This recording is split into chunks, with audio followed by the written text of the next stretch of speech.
નમસ્કાર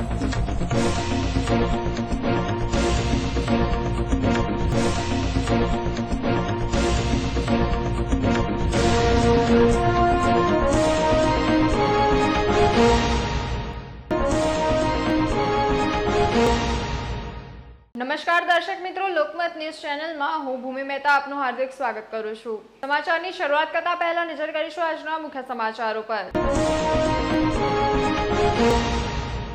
GCAS portal સામે વિરોધ। ABVPએ યુનિવર્સિટી હેડ ઓફિસ ખાતે દેખાવ કર્યો। દેખાવ કાબૂમાં લેવા પોલીસે ABVP કાર્યકરોની કરી અટકાયત। ન્યૂ સમારોહ અભિલાષા ચોકડી સામે ફરસાણની દુકાન ચલાવતા તથા બીજેપી કાઉન્સિલરના ભાઈને ધમકી આપી ખંડણીખોરે 1 કરોડ માંગ્યા। ડીસીબી પોલીસ મથકે ફરિયાદ નોંધાઈ। અમદાવાદ, વડોદરા, સુરતમાંથી ચોરેલી બાઇક રાજસ્થાન વેચવાનું કૌભાંડ ક્રાઇમ બ્રાન્ચે ઝડપ્યું। 6 મોટરસાયકલ સાથે 3 વાહનચોર પકડાયા। હવે જોઈએ વિગતવાર સમાચાર।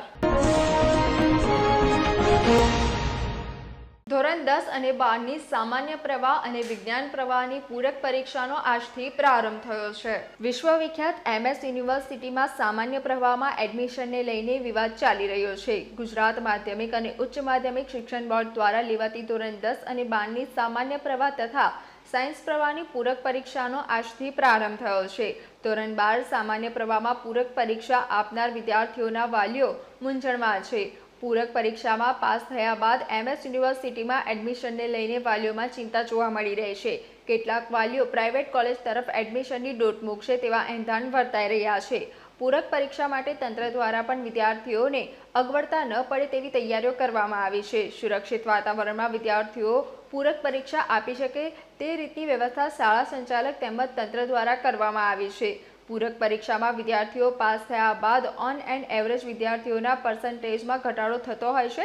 ત્યારે MS યુનિવર્સિટીમાં હાલ સામાન્ય પ્રવાહમાં એડમિશનને લઈ ચાલતા વાદ વિવાદ મધ્યમ વર્ગીય પરિવારના વિદ્યાર્થીઓ તેમજ વાલીઓને અસમંજસતામાં મૂકી દીધો છે। વાલીઓ દ્વારા પણ MS યુનિવર્સિટીના તંત્રને અનુરોધ કર્યો છે કે તેઓના બાળકો જે વડોદરાના છે જેથી તેમને પ્રથમ પ્રાધાન્ય આપવામાં આવે જેથી એડમિશનને લઈને તેઓને મૂંઝવણ દૂર થાય।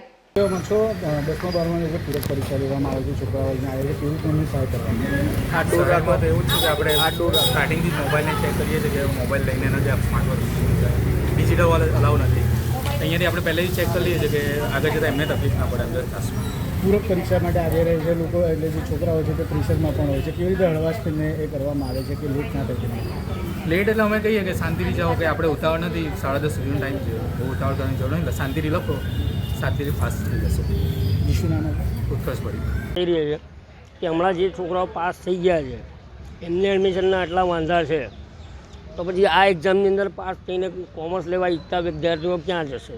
એ સૌથી મોટો પ્રશ્ન છે અને તંત્રએ એ પ્રશ્ન સોલ્વ કરવો જોઈએ એવી દરેક વાલીની ઈચ્છા છે। કારણ કે દરેક માણસને કોમર્સમાં એડમિશન મળશે કે નહીં મળશે એની ગેરંટી નથી હોતી। હાલમાં 75% એમણે બંધ કર્યું છે તો બાકીના હજુ તો 25% વધ્યા છે અને આ પરીક્ષાની અંદર પાસ થનારા સમજો 10% કે 5% બી હોય તો બીજા બાકીના બધાને બી ક્યાં એડજસ્ટ કરવું? તંત્ર માટે સૌથી મોટો પ્રશ્ન રહેશે। વાલીઓની કેવી મૂંઝવણ છે? વાલીઓ કેવી રીતે? વાલીઓમાં હવે એ જ છે કે જેને કોમર્સ લેવું હોય એને ત્યાં એડમિશન ના મળે બીજી કોઈક ફિલ્ડ કે લાઈન પસંદ કરવી પડે એવી પોઝિશન હવે આવીને ઊભી છે અને વિદ્યાર્થીઓનું ભવિષ્ય હવે થોડું જોખમમાં લાગતું એવું લાગી રહ્યું છે। પ્રાઇવેટ કોલેજો છે પ્રાઇવેટ કોલેજો બધા માટે એફોર્ડેબલ હોતી નથી કારણ કે બિચારો માણસ મજૂરી કરીને કમાતો હોય એના બાળકને ભણાવતો હોય તે રૂપિયા ક્યાંથી લાવે? દરેક પ્રાઇવેટ કોલેજની અંદર ફી તો તમે જાણો જ છો કે આજે MS યુનિવર્સિટીની એક વિદ્યાર્થીની ફી 8,000 છે તો પ્રાઇવેટમાં એમથી 3 ગણી 4 ગણી હોય જ એટલે એમાં પ્રશ્ન જ નહીં ઊભો થતો। એટલે ગરીબ માણસનો બિચારો આમાં તકલીફ જ પડવાની। શું અનુરોધ કરશો તંત્રને? મારે તંત્રને જ અનુરોધ છે કે બને ત્યાં સુધી આપણા વડોદરા જિલ્લાના જે પણ વિદ્યાર્થીઓ છે એમને પહેલાં પ્રાયોરિટી આપવામાં આવે અને બહારનાને એ લોકો લેપ કરી દે પણ વડોદરામાં જે લોકો રહે છે જે લોકોને MS યુનિવર્સિટીમાં એડમિશન લેવાની ઈચ્છા છે એમને એડમિશન મળે એવી હું ઈચ્છા રાખું છું। જોરદાર। એ આપણે કહી શકીએ છીએ કે આજે મારો ખૂબ દિવસ છે જેથી આજે મારો ફર્સ્ટ દિવસ છે જેથી આજે મારે સ્ટેટનું પેપર છે જેથી એક્ઝામ આપવા જઈ રહી છે। કેવી રીતે જુઓ છો કે જે પ્રમાણે અત્યારે MS યુનિવર્સિટીમાં એડમિશનને લઈને અત્યારે ત્રાગા ચાલી રહ્યા છે તમે આજે પાસ થશો તો કેવી રીતે તમારે એડમિશન માટે તમે કઈ જોયો છો કે બરોડા જોશો કે બરોડાની ભૂલ છે બોર્ડવાળાની. બરોડામાં જોશો? કેટલા ટકા આવવાની હવે ઉમ્મીદ છે? કારણ કે હવે તમે પૂરક પરીક્ષામાં આવ્યા છો તો ટકાવારી જે વધવી જોઈએ તે થોડી ઓછી થશે. તો શું અનુરોધ કરશો? એમએસને શું અનુરોધ કરશો? 60% જેટલા આપણે કરીશું કે એમએસના તંત્રને શું અનુરોધ કરશો કે તમે જેટલી ટકાવારી લાવશો તો એડમિશન માટે? જે કહી શકે છે કે આપણે પાસ થઈને આગળ વધીશું. તો એડમિશન લેવાની કઈ ઈચ્છા છે? શું નામ આપનું?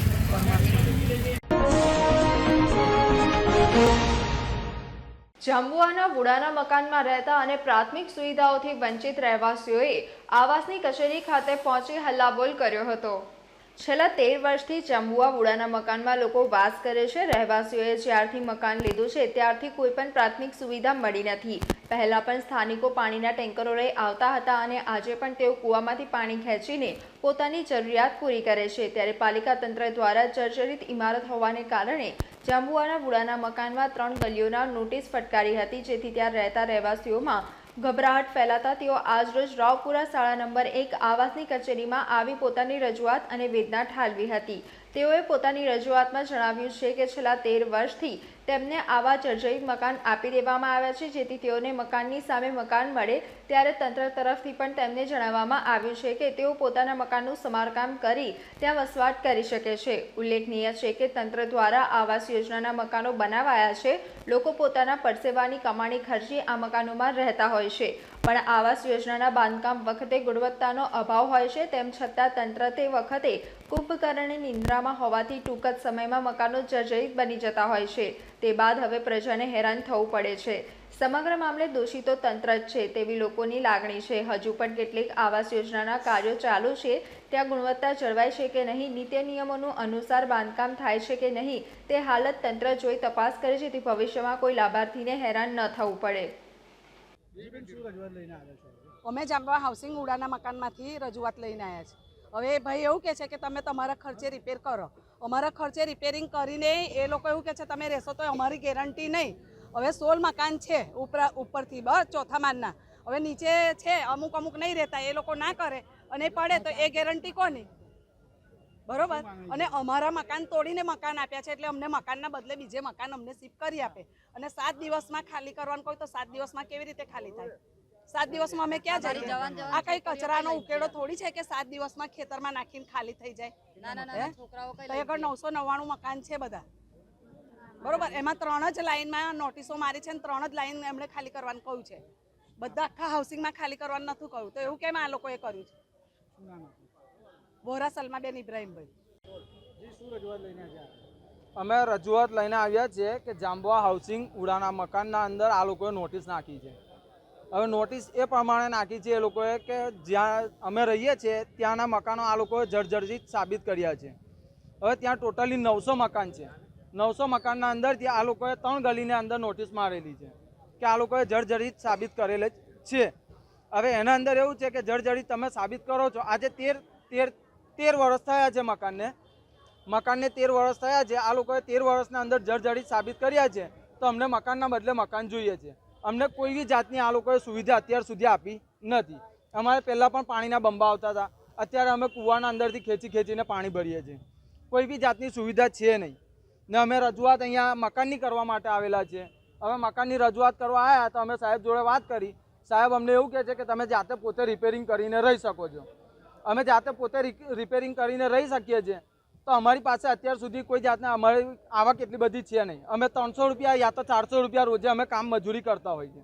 અમે રિપેરિંગ કયા હિસાબે કરાવીએ? બાય ચાન્સ કોઈકના ઘરની અંદર રિપેરિંગ કરાવી લીધું, રિપેરિંગ કરાવી લેશે તો સરકાર જવાબદાર લેશે, કોર્પોરેશન જવાબદાર લેશે. કોર્પોરેશન તંત્ર દ્વારા 3 કેટેગરી નક્કી કરવામાં આવી છે. તેમાં ABC એવી ટાઈપ એક કરવામાં આવી છે, જેમાં એ ટાઈપના જે મકાન છે અનેકો જે એ કહે છે કે તમે રિપેરિંગ કરીને રહી શકો છો. અમારી પાસે હમણાં 300-400 રૂપિયા રોજે અમે મજૂરી કરીએ, બરાબર. એનું કારણ એ છે કે અમે 300-400 રૂપિયાથી અમે મજૂરી કરતા હોઈએ છીએ. હવે અમારી પાસે બચત થતી નથી. અમે રિપેરિંગ કયા હિસાબે કરાવીએ? તમારે ઘર તો મળે છે ને, તમે સમારકામ કરવાની વાત કીધેલી છે, ઘર ઉતારવાની વાત તો નથી ને? ઘરનું એ લોકોનું કોઈ નક્કી નથી. એ લોકો અમને 7 દિવસની અંદર નોટિસ આપી છે. 7 દિવસની અંદર જર્જરિત સાબિત કર્યા છે એ લોકોએ. તો એ લોકોએ ડિક્લેર કર્યું છે કે 7 દિવસની અંદર તમે મકાન ખાલી કરો. હવે મકાન ખાલી કરીને અમારે જવું ક્યાં? સમરકામનું અહીંયા અમે 1 નંબર ઓફિસમાં આવ્યા છે, ત્યાંથી સાહેબે કીધું છે. ના, લેખિત લેવામાં આવ્યું નથી ને એમણે લેખિત કોઈ આપ્યું નથી. અમારી માંગણી એટલી છે કે એ લોકોએ જ્યારે 10 થી 12 વર્ષના અંદર જર્જરિત સાબિત કર્યા છે તો અમને મકાનના બદલે બીજી જગ્યાએ મકાન જોઈએ. અમને બીજી જગ્યાએ સવલત કરી આપે. મારું નામ બિલાલશા કાલુસા દીવાન. હરની બોટ દુર્ઘટનાના મૃતકો અને પરિવારજનોને ન્યાય માટે શહેરના વિવિધ સંગઠનો અને આમ આદમી પાર્ટીએ વિરોધ કર્યો હતો. વડોદરાના હરની તળાવમાં 18 જાન્યુઆરીએ બનેલી દુર્ઘટના હજુ પણ ભૂલાઈ નથી. આ દુર્ઘટનામાં 12 નાના ભૂલકાઓ અને 2 શિક્ષિકાઓના મૃત્યુ નિપજ્યા હતા. પોતાના વહાલસોયા બાળકો ગુમાવનાર માતા પિતાના આંખોમાંથી આંસુ સુકાઈ રહ્યા નથી. 2017માં કોટિયા પ્રોજેક્ટને હરની તળાવમાં મેન્ટેનન્સ, બેન્ક્વેટ હોલ, બોટિંગ વગેરેની જવાબદારી પબ્લિક પ્રાઇવેટ પાર્ટનરશિપ મોડેલ પર આપવામાં આવી હતી. ફરિયાદમાં લખવામાં આવ્યું હતું કે ક્ષમતા કરતાં વધુ લોકોને બોટમાં બેસાડતા બોટ પલટી ખાઈ જતા દુર્ઘટના સર્જાઈ હતી. આ વાતને 5 માસ ઉપરાંતનો સમય વીતી જવા છતાં હજુ સુધી મૃતકોને ન્યાય મળ્યો નથી. ત્યારે આજરોજ વડોદરાના હરની તળાવ બહાર મૃત્યુ પામનારા આ નાના ભૂલકાઓ અને 2 શિક્ષિકા બહેનોના આત્માને શાંતિ મળે તથા ન્યાય મળે તે માટે સરકારના કાન સુધી અવાજ પહોંચાડવા વડોદરા શહેરના ઘણા સંગઠનો તથા કોંગ્રેસ આમ આદમી પાર્ટી દ્વારા વિરોધ પ્રદર્શન કરી ન્યાયની માંગણી કરી હતી.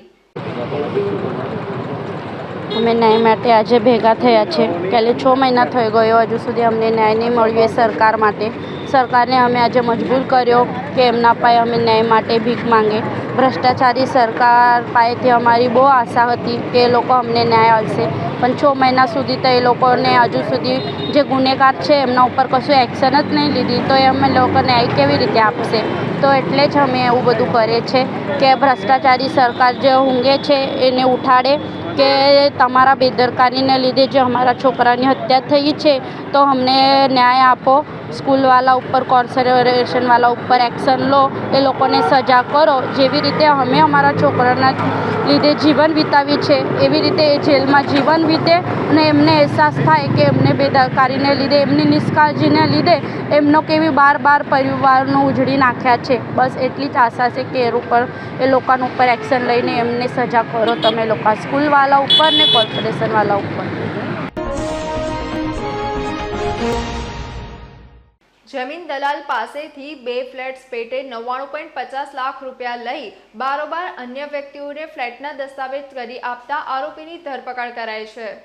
ગોત્રી રોડ પર આવેલ નારાયણ હાઇટ્સમાં રહેતા અને જમીન લે વેચનો વ્યવસાય કરતા પરિમલ સુથારે વડોદરા ક્રાઇમ બ્રાન્ચમાં ફરિયાદ નોંધાવી હતી, જેમાં જણાવ્યું હતું કે મેં આરોપી સુનિલ પંડિત સામે 9મી જાન્યુઆરી 2024ના રોજ છેતરપિંડી મામલે અરજી કરી હતી. આરોપી સુનિલ મકાનનું બાંધકામ કરતો હોવાથી વર્ષ 2012માં મારે તેની સાથે ઓળખાણ થઈ હતી. તે સમયે સુનિલ પંડિતે તેમની વેમાલી ગામની સાઈડના બાંધકામમાં સ્કીમમાં સારું વળતર મળશે તેમ કહેતા મેં 10 લાખનું રોકાણ કર્યું હતું, જેની રકમ ચેકથી ચૂકવી હતી, જેમાં મને કોઈ નફો થયો ન હતો. સુનિલે કહ્યું હતું કે બીજા સાઈડનું બાંધકામ કરશે ત્યારે નફા સાથે વળતર આપશે. સુનિલે 2017માં સાકર વીઆઈ નામની ફ્લેટ્સની સ્કીમ આપી હતી. તે વખતે વેમાલીની સાઈડમાં રોકાણ કરેલા પૈસા પરત માંગ્યા હતા, જેથી મને નવી સાઈડમાં ફ્લેટ લેવાનું કહ્યું હતું. મને ફ્લેટ્સ પસંદ આવતા ત્યાં ફ્લેટ્સ લેવાનું નક્કી કર્યું હતું. એક ફ્લેટની કિંમત 58 લાખ કરી હતી. જોકે મને ઓળખતા હોવાથી એક ફ્લેટની કિંમત 50 લાખ નક્કી કરી હતી અને સાકર વીઆઈમાં 2 ફ્લેટ બુક કરાવ્યા હતા. 10 લાખ ટોકન પેટે આપ્યા હતા, ત્યારબાદ ચેકથી 30 લાખ રૂપિયા આપ્યા હતા. આમ કુલ 50 લાખ ચૂકવી દીધા હતા. સુનિલે અલગ અલગ બાનાખત રજીસ્ટર કરાવી આપ્યા હતા. આ બાનાખતમાં બેંક ટ્રાન્ઝેક્શન ચેકની ડિટેલ્સમાં ભૂલ હતી. દસ્તાવેજ બનાવતી વખતે સુધારો કરી લેશું તેમ કહ્યું હતું. બાકીના 50 લાખ પૈકી 49.50 મેં ટુકડે રોકડથી સુનિલને આપ્યા હતા, જેની રસીદો આપેલી છે. ફ્લેટ્સનું કામકાજ ધીમું હતું, તેથી પૈસા પરત માંગવા છતાં આપ્યા ન હતા. સર્ચ રિપોર્ટ કરાતા સુનિલ પંડિતે મને બનાખત કરી આપેલા ફ્લેટ્સનો બનાખત અંકિતા શાહને દસ્તાવેજ કરી આપ્યો હતો, જ્યારે બીજા ફ્લેટનો દસ્તાવેજ આકાશ અમ્રવાલને કરી આપ્યો હતો. સમગ્ર મામલે વડોદરા ક્રાઇમ બ્રાન્ચે આરોપી સુનિલ પંડિતની ધરપકડ કરી વધુ તપાસ હાથ ધરી છે. ડભોઈ તાલુકાના લિંગસ્થલી નજીક 3 વીજ પોલ એક સાથે ધરાશાયી થયા હતા. ડભોઈ પંથકમાં ગતરોજ વરસાદનું આગમન થયું હતું. ભારે પવન સાથે વરસાદે આગમન કરતા ડભોઈ તાલુકાના લિંગસ્થલી નજીક 3 વીજ પોલ ધરાશાયી થયા હતા.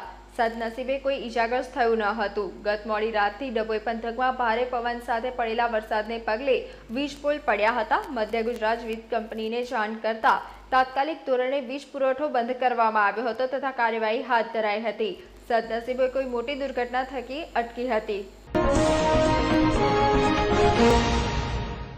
ડભોઈ પંથકમાં પડેલા વરસાદને પગલે કાયાવરોહન મંડળા સહિત રેલવે ગરનાળામાં પાણી ભરાયા હતા. ચોમાસાની ધરતીપુત્ર તથા લોકો યાતક નજરે રાહ જોતા હોય છે. મેઘરાજાના આગમનને લઈ લોકોમાં ખુશી ફેલાઈ જતી હોય છે. કુદરત મહેરબાન હોય છે, પણ તંત્રના પ્રતાપે સમસ્યાઓની પણ શરૂઆત થતી હોય છે. ડભોઈ પંથકમાં પડેલા વરસાદને પગલે કાયાવરોહન મંડળા સહિત રેલવે ગરનાળા પાણીમાં ભરાયા હતા. આ સમસ્યા કંઈ નવી નથી, પણ તેનું યોગ્ય નિરાકરણ ન આવતા દર વર્ષે પ્રજા પરેશાન થાય છે. રેલવે ગરનાળામાં પાણી ભરાતા વાહન વ્યવહારને સીધી અસર પહોંચી હતી. 10 ઉપરાંત ગામના રહીશોને અવરજવર માટે હાલાકીનો સામનો કરવો પડ્યો હતો. હંમેશાની આ સમસ્યાને લઈને લોકોએ તંત્ર સામે નારાજગી વ્યક્ત કરી યોગ્ય નિરાકરણ લાવવાની માંગ કરી હતી. ડભોઈ પંથકમાં સવાર થતાં જ મેઘરાજાની પધરામણી થતાં લોકોમાં ખુશી ફેલાઈ હતી. અસહ્ય ગરમીથી લોકો ત્રાહિમામ પોકારી ઉઠ્યા હતા. ધરતીપુત્ર તથા લોકો સૌ કોઈ ચાતક નજરે મેઘરાજાના આગમનની રાહ જોઈ રહ્યા હતા. તેવામાં ડભોઈ પંથકમાં વીજળીના કડાકા અને ભડાકા સાથે વરસાદ પડ્યો હતો. ડભોઈ તાલુકા પંથક સહિત નગરના અનેક વિસ્તારોમાં રોડ રસ્તા ઉપર પાણી જોવા મળ્યા હતા. તાલુકાના વઢવાણા, કુકડ, સાથોડ, થુવાવી, ફરતીકુઈ સહિત મોટાભાગના ગામોમાં વરસાદ પડતા લોકો આનંદિત થયા હતા. ડભોઈ નગરના ટાવર બજાર, કન્યા શાળા, જૈન વાગા, લાલ બજાર, મહુડી, ભાગોળ સહિતના વિસ્તારમાં રોડ પર પાણી વહ્યા હતા. સમગ્ર વાતાવરણમાં ઠંડક પ્રસરી હતી. ખેડૂતો માટે વાવણી લાયક વરસાદ વરસતા ખેડૂતોમાં ખુશી જોવા મળી હતી. કિંમતી મોટરસાયકલોની ઉઠાતરી કરી રાજસ્થાનમાં સસ્તામાં વેચી દેવાના કૌભાંડનો ક્રાઇમ બ્રાન્ચે પર્દાફાશ કર્યો છે. વડોદરામાંથી વાહનોની ઉઠાતરીના બનાવો અટકાવવા માટે તેમજ ચોરેલા વાહનો શોધવા માટે વડોદરા ક્રાઇમ બ્રાન્ચની ટીમ દ્વારા સીસીટીવી કેમેરા અને અન્ય ટેકનિકલ સોર્સ મારફતે વોચ રાખવામાં આવી રહી હતી. ત્યારે ગોલ્ડન ચોકડી પાસેથી 2 મોટરસાયકલ પર પોલીસે 3 શંકાસ્પદોને ઝડપી પાડી પૂછપરછ કરતા ગુજરાતના વિવિધ શહેરોમાંથી મોટરસાયકલોની ઉઠાતરી કરવાના નેટવર્કનો પર્દાફાશ થયો હતો. પોલીસે પકડેલાઓમાં મહાવીર નારાયણલાલ ચંદેલ, પાંડેસરા સુરત, મૂળ કુમારનાળા, રાજસમંદર રાજસ્થાન, વિરેન્દ્રસિંહ ખંગારસિંહ રાવત, સ્વરૂપલા બાગમાલ ગામ, બિયાવર રાજસ્થાન અને લોકેશસિંહ ગુલાબસિંહ રાવત, ખંડમાલ બિયાવર રાજસ્થાનનો સમાવેશ થાય છે. પોલીસે તેમની પાસે 2 મોટરસાયકલ કબજે કરી કાગળો માંગતા મળી આવ્યા ન હતા. તેમણે આ 2 બાઇક સાથે કુલ 3 મોટરસાયકલ સમાસાવલી રોડ પર પાર્કિંગ ખાતેથી તેમજ આસપાસના વિસ્તારોમાંથી ચોરી હોવાની વિગતો ખુલી હતી. જ્યારે અમદાવાદમાંથી 1 સ્કૂટર અને સુરતના કામરેજ અને ઉધનામાંથી પણ 3 બાઇક ચોર્યાની કબૂલાત કરી હતી. ગુજરાતમાંથી ચોરી કરેલી બાઇક સસ્તી કિંમતે વેચવા માટે મહાવીર ચોરેલી મોટરસાયકલો પોતાના ગામમાં છુપાવી રાખતો હોવાની વિગતો ખુલતા પોલીસે રાજસ્થાનમાં છુપાવેલી સુરતની 3 મોટરસાયકલ પણ કબજે કરી હતી. ક્રાઇમ બ્રાન્ચે પકડાયેલા 3 વાહન ચોરોનું નેટવર્ક જાણવા માટે પૂછપરછ કરી હતી, પરંતુ તેમણે ગલ્લા તલ્લા કર્યા હતા. જેથી પોલીસે ત્રણેયના મોબાઈલ કબજે લઈ લોકેશનો તેમજ કોલ ડિટેલને આધારે નેટવર્કની તપાસ કરવા ફોરેન્સિક નિષ્ણાંતોની મદદ લેનાર હોવાનું જાણવા મળ્યું છે. ગૌમાંસવાળા સમોસા વેચનારની લારી બંધ કરવા પાલિકાએ ક્લોઝરની નોટિસ ફટકારી છે. શહેરના પાણીગેટ વિસ્તારમાં ભદ્ર કચેરી રોડ પાસે ન્યૂ હુસેની સમોસા સેન્ટરના નામે ઈસમે ગૌમાંસવાળા સમોસા ગ્રાહકોને વેચી હિન્દુ તથા મુસ્લિમ બંને કોમોના લોકોની લાગણી દુભાય તે પ્રકારનું કૃત્ય કર્યું હતું. જે અંગેની ફરિયાદ પાલિકાને મળતા પોલીસને સાથે રાખી અહીં દરોડો પાડવામાં આવ્યો હતો. જ્યારે લીધેલા નમૂનામાં ગૌમાંસના સેમ્પલ હોવાનું પણ જણાઈ આવ્યું હતું, જેથી લારી સંચાલક વિરુદ્ધ કાર્યવાહી કરવામાં આવી હતી. ત્યારે આજે પાલિકા તંત્રએ ન્યૂ હુસેની સમોસા સેન્ટરના સંચાલકને લારી નહીં શરૂ કરવા ક્લોઝરની નોટિસ ફટકારી છે અને જો તેમ છતાં તેઓ ધંધો કરશે તો ફોજદારી રાહે તેના વિરુદ્ધ કાર્યવાહી કરવામાં આવશે તેમ જણાવ્યું છે. આરોગ્ય વિભાગ, દબાણ શાખા અને સિટી પોલીસના સ્ટાફ મારફતે સંયુક્ત રીતે દુકાન સીલ કરવાની કાર્યવાહી હાથ ધરી. તેઓનું લાયસન્સ સસ્પેન્ડ થયેલું છે. તે અનુસંધાને તેઓ દુકાન શરૂ કરતા કરફ્યુ કરવામાં અંદાજે 15-20 દિવસ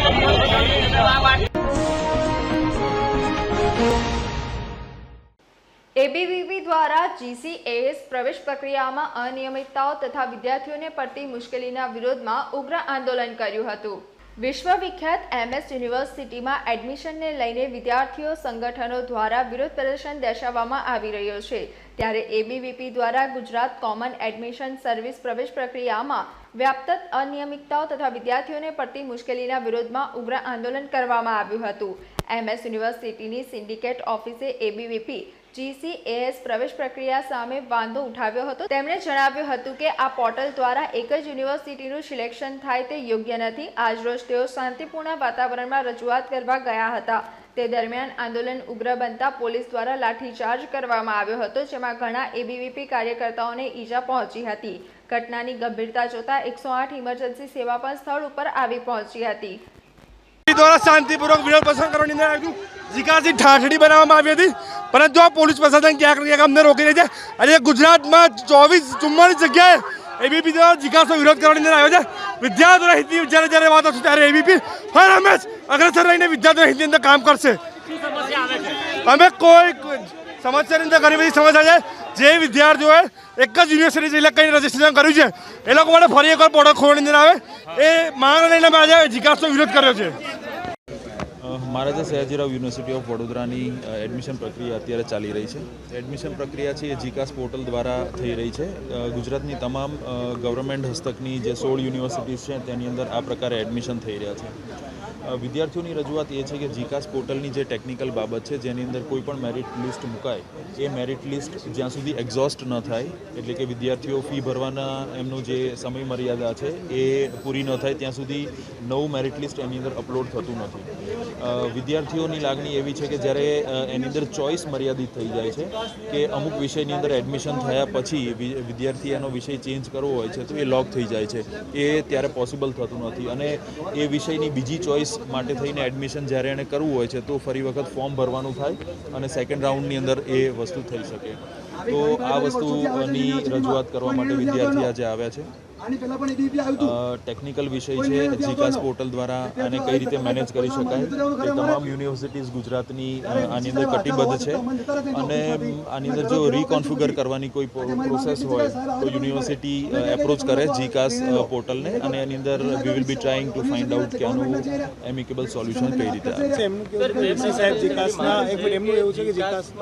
ગામડાના વિદ્યાર્થીઓ છે તેઓ આ પોર્ટલ નથી સમજી શકતા, તેને લઈને શું કહે છે? જીકાસ ગામડાના વિદ્યાર્થી કે શહેરના વિદ્યાર્થીને તકલીફદાયક એટલા માટે ન હોઈ શકે કે એમાં માત્ર રજિસ્ટ્રેશન વિદ્યાર્થીએ કરવાનું હતું. પછી વિદ્યાર્થીઓને રજિસ્ટ્રેશન કર્યા બાદ તો એડમિશન જે તે યુનિવર્સિટી જ કરવાની છે. એટલે જીકાસ પોર્ટલ સુધી પહોંચવું એ ઘરે બેસીને ફોન દ્વારા કે બીજા કોઈ માધ્યમ દ્વારા થઈ શકે છે. પછી વારે ઘડીએ વિદ્યાર્થીઓએ જે તે યુનિવર્સિટીની અંદર જવાનું રહેતું નથી. પરંતુ યુનિવર્સિટીની અંદર જ્યારે એડમિશન્સ થાય ત્યારે એની અંદર ચોઇસ મર્યાદિત સબ્જેક્ટની થઈ જતી હોય છે. મેઇન રજૂઆત વિદ્યાર્થીઓની એના સંદર્ભે છે. જે પ્રકારે હાલ રજૂઆત કરવામાં આવી છે તો શું બીજેપી કાઉન્સિલરના ભાઈને ધમકી આપી ખંડણી માંગનાર સામે ડીસીબી પોલીસ સ્ટેશનમાં ફરિયાદ નોંધાઈ છે. શહેરના સમા વિસ્તારમાં ચાણક્યપુરી 4 રસ્તા પાસે આવેલી મંગલતીર્થ સોસાયટીમાં રહેતા અને ભાજપ કાઉન્સિલર મહાવીરસિંહ રાજપુરોહિતના ભાઈ સીતારામસિંહ નારાયણસિંહ રાજપુરોહિતે પોલીસ ફરિયાદ નોંધાવી છે કે છેલ્લા 15 વર્ષથી ન્યૂ સમા રોડ અભિલાષા ચોકડી પાસે ખેતેશ્વર નામની ફરસાણની દુકાન ધરાવી સ્વીટ અને ફરસાણનો વેપાર કરું છું. ગત 12 જૂનના રોજ હું સાંજના સમયે અભિલાષા ચોકડી પાસે આવેલી દુકાન તરફ જઈ રહ્યો હતો.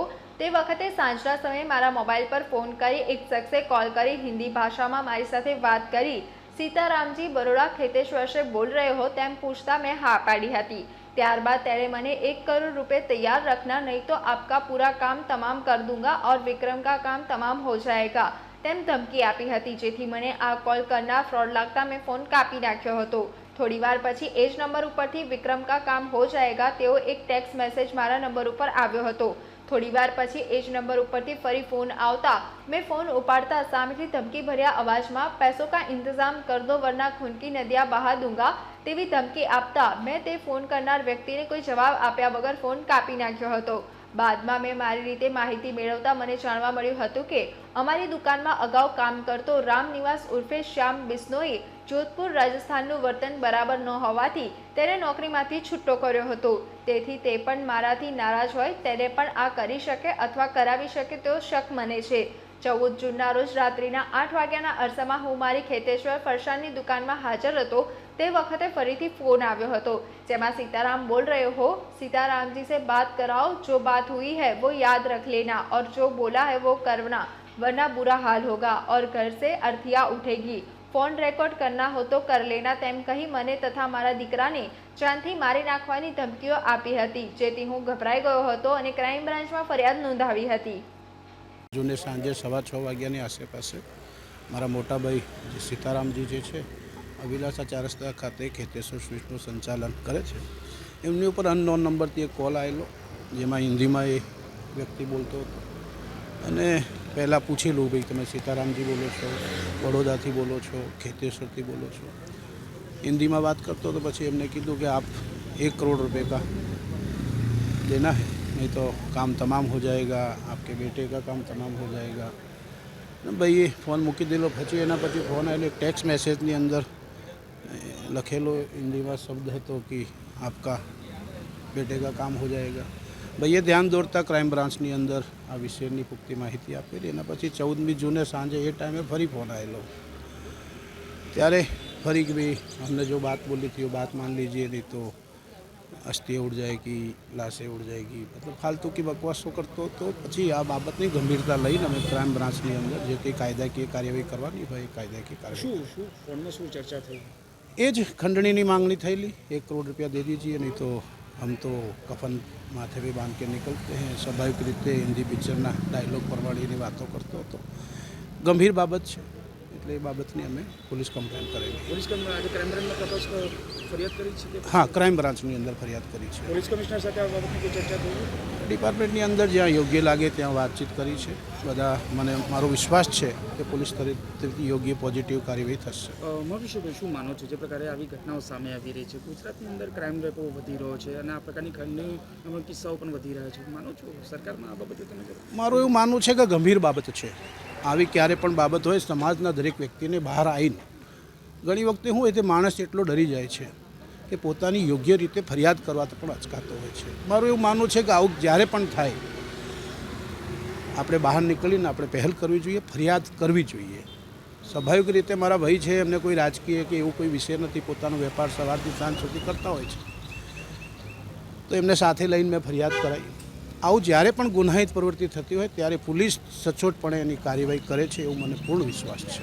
શું કામ ફરિયાદ ખંડણી માંગી છે? કોઈ આશા ના, એટલે 1 करोड़ रुपये दे दो એ જ હતા. मेरी बात मान लो. બીજું કોઈ વિષય હજી છે નહીં. જેમ જેમ પોલીસમાં તપાસ આવશે આપને જાણવા મળશે. કોઈ નંબરની તપાસ કરી છે? હા, એક જે નંબર પરથી કોલ સતત વારવાર આવતો હતો એ નંબર અમે ત્યાં નોંધાયો છે. અમારી પાસે જે કંઈ પૂરતા જે કંઈ વિષય હતો એ મેં પોલીસ સ્ટેશનમાં અમારા જવાબમાં બધું લખાયું. શું માનો છો પોલીસ તપાસ કરશે? બિલકુલ, હું કહું છું ને, પોલીસ સચોટપણે આની તપાસ કરશે, મને પૂર્ણ ખાતરી છે. ગૃહમંત્રીને રજૂઆત કરશો? જરૂર પડશે ત્યારની વાત છે. અત્યારે જે લેવલે કાર્યવાહી ચાલી રહી છે એ લેવલે.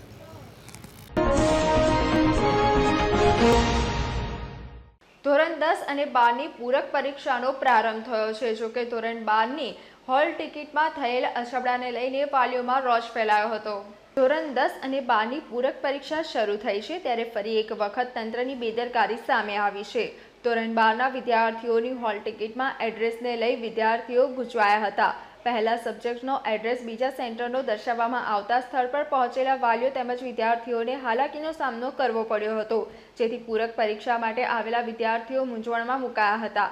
વાલીઓએ પણ તંત્રની આ બેદરકારી અને હોલ ટિકિટમાં થયેલા અછબડાને લઈને રોષ વ્યક્ત કર્યો હતો અને જણાવ્યું હતું કે વરસાદનું વાતાવરણ છે અને જ્યારે એક સેન્ટર પર ગયા ત્યારે એમને ખબર પડી કે અમારો નંબર આ સેન્ટર પર નહીં પણ બીજા સેન્ટર પર છે, જેથી એક સેન્ટરથી બીજા સેન્ટર તરફ જવા માટે 6 થી 7 કિલોમીટર અંતર કાપી આ વરસાદી વાતાવરણમાં પરીક્ષા આપવા માટે જીવનના જોખમે વાહન ચલાવવું પડ્યું એ કેટલું યોગ્ય તેવા સવાલો કર્યા હતા. તંત્રની બેદરકારી અહીંયા જોવા મળી રહી છે. જો બીજા સેન્ટર પર અમારા બાળકોને એન્ટ્રી અપાઈ ના હોત તો તેમના ભવિષ્ય સાથે પણ ચેડા થયા હોત એવા આક્ષેપો વાલીઓ દ્વારા કરવામાં આવ્યા હતા. જી શું કહેશો? જે પ્રમાણે શું કંઈ નહીં, આ જે એડ્રેસ એમને એમાં જે છાપવું છે એક જ છાપવું જોઈએ. બે એડ્રેસ એક જ જગ્યાએ આપેલા છે. છોકરાઓ પહેલાં ક્યાં જાય?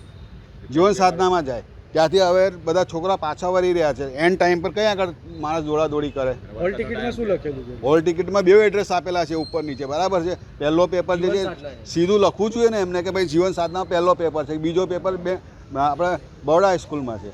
તો શું હાલાકી થઈ ગઈ? હાલાકી એટલે એન્ડ ટાઈમે ત્યાં પહોંચીને એ લોકો એવું કહે છે કે ત્યાં આગળ તમારો નંબર છે, બરાબર. હવે એન્ડ ટાઈમે પહોંચ્યા હોય તાત્કાલિક છોકરાઓ તાત્કાલિક ક્યાંથી અહીંયા આગળ દોડીને આવે આટલા ટ્રાફિકમાં 3-4 કિલોમીટર? કેટલા વાલીઓ હતા એવા? અરે ઘણા બધા છે. તો અહીંયા આગળ હજુ તો આવશે. હજુ જોજો તમે કેટલા આવે છે અહીંયા આગળ. આ તો હું મોટરસાયકલ પર ફટાફટ લઈને આવ્યો આટલા ટ્રાફિકમાં. હે, વિદ્યાર્થીઓને કેવી તકલીફ થતી? તકલીફ એટલે એ લોકોને તો બિચારા જીવ તાળવે ચોંટી જાય ને કે અમારે તો આ વર્ષે ફેલ જશે એવું. શું નામ આપનું? દિનેશ પાટીલ. જી ભાઈ, શું હાલાકી થઈ હતી? મારી બેબીનું નામ છે સોલંકી કરિશ્માબેન યોગેન્દ્રભાઈ. મારી છોકરી 12મામાં ભણે છે. 12મામાં સેકન્ડ ટાઈમ એક્ઝામ છે. એક્ઝામમાં એને ત્યાં જીવન સાધનાનું એડ્રેસ આપ્યું હતું હોલ ટિકિટ પર. હોલ ટિકિટ પર ત્યાં જીવન સાધના સ્કૂલ પર ટાઈમ પર પહોંચી ગયા. ત્યાં બહાર ઊભા રહ્યા, પણ ત્યાં બહાર ઊભા રહ્યા પહેલાં એ કહેતા નથી એ લોકો. ત્યાં જ્યારે ટિકિટ બતાવી ત્યાંથી તમને એવું કીધું કે તમે ત્યાં ગાડી જાઓ બરોડા હાઈસ્કૂલ પોલો ગ્રાઉન્ડ. હવે બરોડા હાઈસ્કૂલ પોલો ગ્રાઉન્ડ આવ્યા પછી અંદર હમણાં લીધા. હવે ત્યાંથી બી એવું કીધું કે બેલ વાગી ગયો છે એટલે તમે ફટાફટ જાઓ. હવે ત્યાંથી ગાડી બી રસ્તામાં બગડી, તંત્ર રિક્ષામાં બગડીને પાછું મારે અહીંયા આવવું પડ્યું. નોકરી ધંધો છોડીને બધું છોડીને સાહેબ અહીંયા મારે નાસવું પડ્યું છોકરી પાછળ. એટલે હોલ ટિકિટમાં મિસપ્રિન્ટ થયેલું? હા, 100% સાહેબ. શું મિસપ્રિન્ટ થયું? જે પહેલો પેપર હતો તે બરોડા હાઈસ્કૂલમાં હતો, તેની જગ્યાએ એ લોકો ત્યાંનું જીવન સાધનાનું લખેલું છે. અમે હાલાકી થઈ. હાલાકી સાહેબ હવે એ તો જોવો જ છો ને તમે. આ છોકરાના ભવિષ્યની આપણે વાત કરીએ તો કેટલી ગંભીર બાબત ગણાય? હવે થવાનું ને છોકરાનું ભવિષ્ય. તો હવે આપણે જો એના એક વિષયમાં ફેલ છે, બરાબર, એક વિષયમાં પાસ થઈ ગયા તો મારે આગળ જોવાનું સાહેબ. કેટલા વાલીઓ હતા તમારી જોડે? ઘણા બધા છે. આ બધા છે જ ને, આ બધા છે જ અમારી સાથે. બધા ત્યાંથી જ ધક્કા ખાઈ છે સાહેબ. એટલે એવું નથી કે આ બધું નથી થતું, આ થયેલું જ છે. તંત્રને શું કહેશો? તંત્રને કહેવા માંગુ છું કે આવું બધું ના કરશો અને આગળ કંઈ કાર્યવાહી કરવાના માટે સાહેબ. બસ એ રિક્વેસ્ટ છે, બીજું કાંઈ નહીં. આપનું નામ?